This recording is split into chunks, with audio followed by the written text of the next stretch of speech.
US President-elect Donald Trump said on Saturday he wants former National Security official Kash Patel to lead the FBI, signaling plans to carry out his threat to eject the Bureau's current director, Christopher Wray. 44-year-old Patel is a Trump loyalist who advised both the Director of National Intelligence and Secretary of Defense during the Republicans' first term in the White House. He has previously called for stripping the FBI of its intelligence-gathering role and purging its ranks of any employee who refuses to support Trump's agenda. That victim is Donald J. Trump.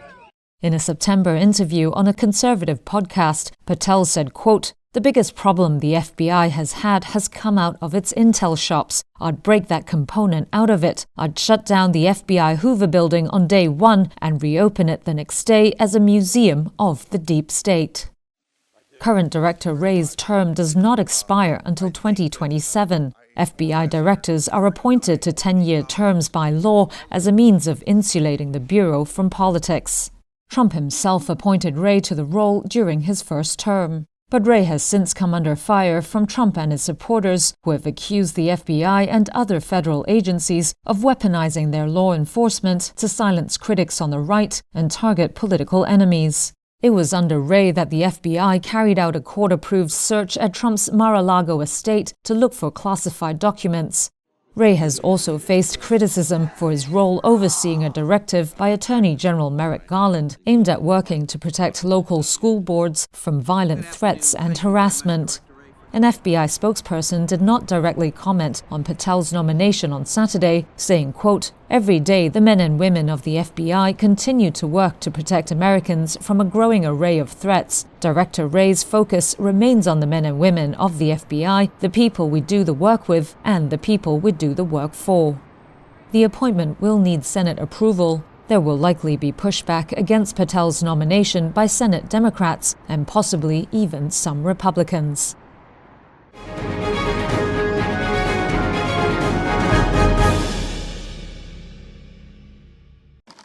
Technology is transforming warfare on Ukraine's front lines as it works to hold off Russia's continued invasion.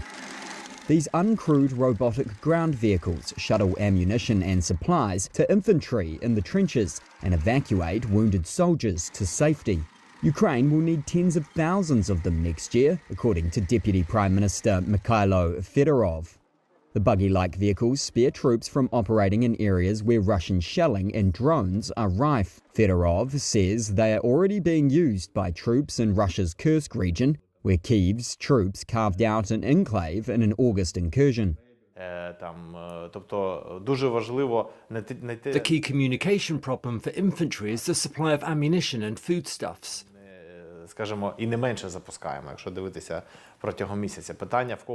deep grey zone is under enemy fire, and ground platforms solve this problem quite well. It's an example of how technology is rapidly evolving and transforming the war in Ukraine. Ukrainian production of long-range drones has increased dozens of times since 2023. President Volodymyr Zelensky is targeting an output of 30,000 of the deep strike weapons next year, Fedorov said. Russia has launched thousands of long-range drones per month, including the use of low-cost decoy drones to wear down Ukraine's air defense forces. Fedorov also said Ukraine had contracted to buy 1.6 million drones this year, of which 1.3 million had been supplied. This includes low-cost first-person view drones, allowing remote pilots to fly them towards their targets. Ukraine has also been embracing domestically made artificial intelligence augmented systems. This allows drones to reach targets on the battlefield without being piloted.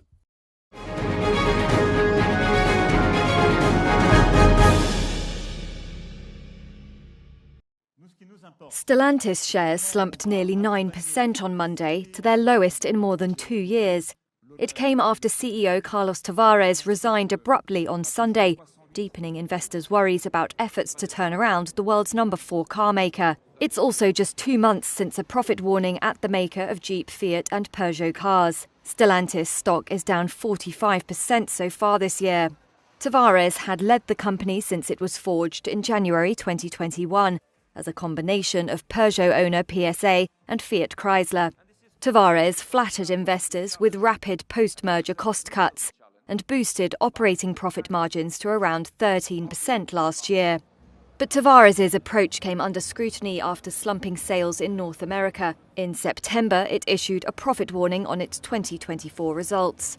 A Reuters review has found that while investors focused on Stellantis' US woes, the group is also struggling in its core European region. In fact, Stellantis has lost a third of market share in Europe. In September, the average retail price of a Stellantis passenger car in the Eurozone's 14 largest countries stood at nearly €40,000. That's above the average for other mass-market competitors. Models for Renault, Mitsubishi and Suzuki cost on average less than €29,000. Since 2021, prices at Stellantis have risen in each of Europe's 5 largest markets: Germany, France, Italy, Spain and the UK. It's told Reuters it plans to launch around 20 new models over the next few months and is aiming for a 20% market share in the European Union.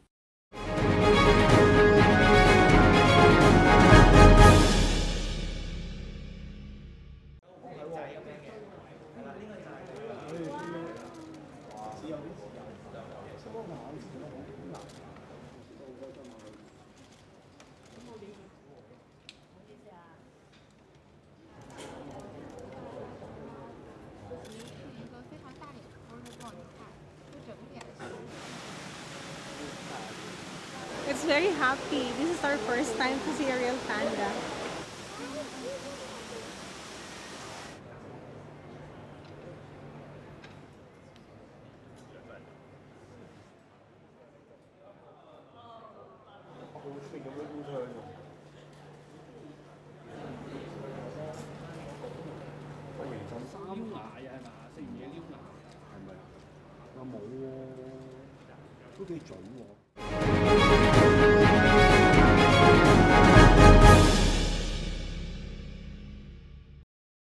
For the second year in a row, it's another bleak Christmas season in Bethlehem.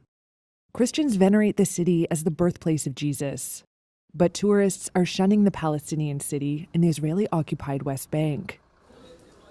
In front of the Church of the Nativity, Manger Square is largely deserted.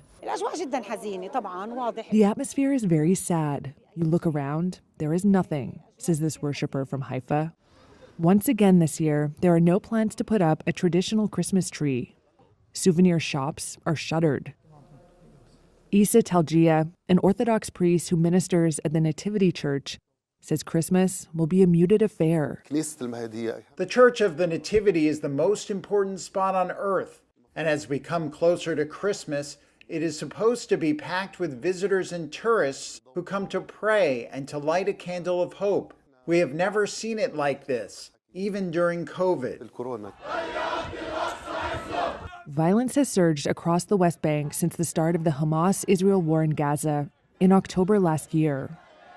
On Sunday, multiple people were killed in an Israeli raid near Jenin, according to the Palestinian Health Ministry. Some Bethlehem residents say they're looking for a way out, demoralized by a tourist slump and the constant threat of violence hovering over the territory northeast of Gaza.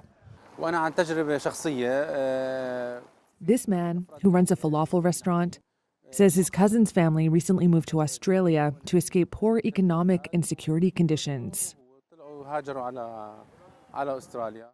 Christian communities have been in decline across the Middle East for generations, and the West Bank is no exception.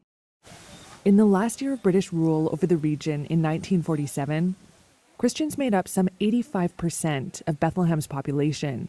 Census figures from 2017 show that has fallen to around 10%. Locals say the drop has accelerated in recent months. Unfortunately, since the beginning of the war, tens of Christian families have migrated from the governorate of Bethlehem only. Not only Christian families are migrating, says Lutheran pastor Munther Isaac, citing the political and economic situation, as well as fear that the war will spread to the West Bank. There is fear, he says, and we feel this war will never end. وأصبحنا نتوقع أن الحرب لن تنتهي.